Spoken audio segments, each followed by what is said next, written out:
નમસ્કાર. વાતાવરણમાં એક અલગ જ ઉમંગ છે અલે, ગરબાની ધૂમ અને ભક્તિનો માહોલ. હા, નવરાત્રિ આવી ગઈ છે, પણ તમને ખબર છે, આ તહેવાર ફક્ત નાચગાનનો જ નથી, એ તો રંગોનો પણ ઉત્સવ છે.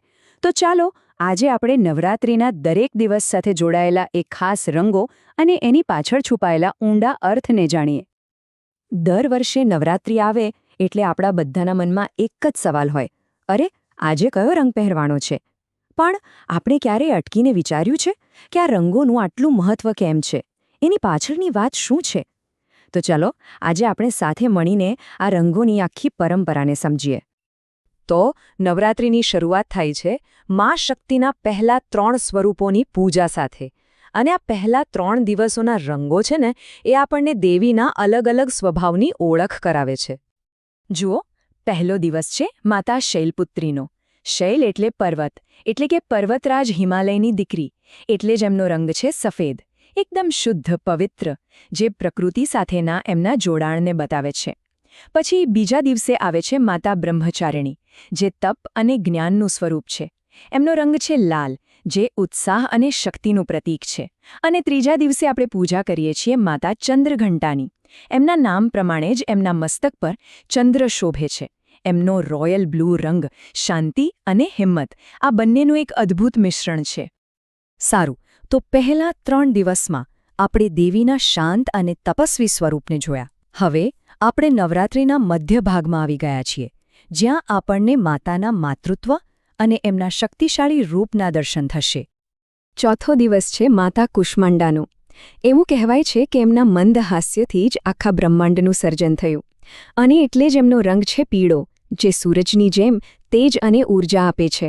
પાંચમા દિવસે આવે છે સ્કંદ માતા, એટલે કે ભગવાન કાર્તિકેયના માતા. એમનો લીલો રંગ વિકાસ, પ્રકૃતિ અને માતૃત્વની ભાવના દર્શાવે છે. અને છઠ્ઠો દિવસ એ છે માતા કાત્યાયનીનો, જે એક યોદ્ધા દેવી છે. એમનો ગ્રે રંગ દુશ્મનોનો નાશ કરવાની એમની અતૂટ શક્તિ અને દૃઢતા બતાવે છે. તો હવે નવરાત્રિ એના અંતિમ પડાવ પર પહોંચી છે. આ છેલ્લા 3 દિવસો દેવીના સૌથી શક્તિશાળી અને દિવ્ય સ્વરૂપોને સમર્પિત છે. આ દિવસો આપણને જીવનના ઊંડા રહસ્યો સમજાવે છે. 7મો દિવસ છે માતા કાલરાત્રિનો, જે બધી જ નકારાત્મક શક્તિઓનો અંત કરે છે. એમનો નારંગી રંગ આગ અને હિંમતનું પ્રતીક છે. પછી 8મા દિવસે આપણે માતા મહાગૌરીની પૂજા કરીએ છીએ, જે પોતાના દિવ્ય તેજથી આખા જગતને રોશન કરે છે. એમનો મોરપીંછ લીલો રંગ એમની સુંદરતા અને કૃપા દર્શાવે છે. અને છેલ્લે 9મા દિવસે આવે છે દેવી સિદ્ધિદાત્રી, જે નામ પ્રમાણે જ બધી સિદ્ધિઓ આપે છે. એમનો ગુલાબી રંગ આશા અને કરુણાનું પ્રતીક છે, જે એક નવી શરૂઆતનો સંકેત આપે છે. તો આ હતા 9 દિવસના રંગો અને એની પાછળની સુંદર વાતો. ચાલો ને એકવાર ફટાફટ આ બધા રંગોને ફરીથી યાદ કરી લઈએ, એટલે આખી નવરાત્રિ બરાબર યાદ રહે.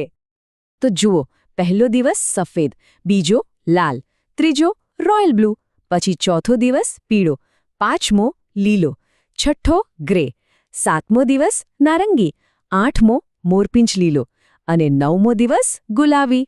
બસ આ જ છે નવરાત્રિની આપણી સુંદર રંગીન યાત્રા. એટલે હવે આપણે સમજી શકીએ છીએ કે નવરાત્રિના આ રંગો ફક્ત કપડાં પૂરતા સીમિત નથી. એ તો આપણી શ્રદ્ધા અને ભક્તિને વ્યક્ત કરવાનું એક માધ્યમ છે, દેવી સાથે જોડાવાનો એક રસ્તો છે. દરેક રંગની પોતાની એક અલગ જ કહાણી છે. તો હવે વિચારવા જેવી વાત એ છે કે જ્યારે આપણે આ રંગોનો અર્થ સમજીને એને ધારણ કરીશું, તો શું આપણી ઉજવણી અને આપણો અનુભવ વધુ દિવ્ય અને અર્થપૂર્ણ નહીં બની જાય? આ જ વિચાર સાથે સૌને જય માતાજી.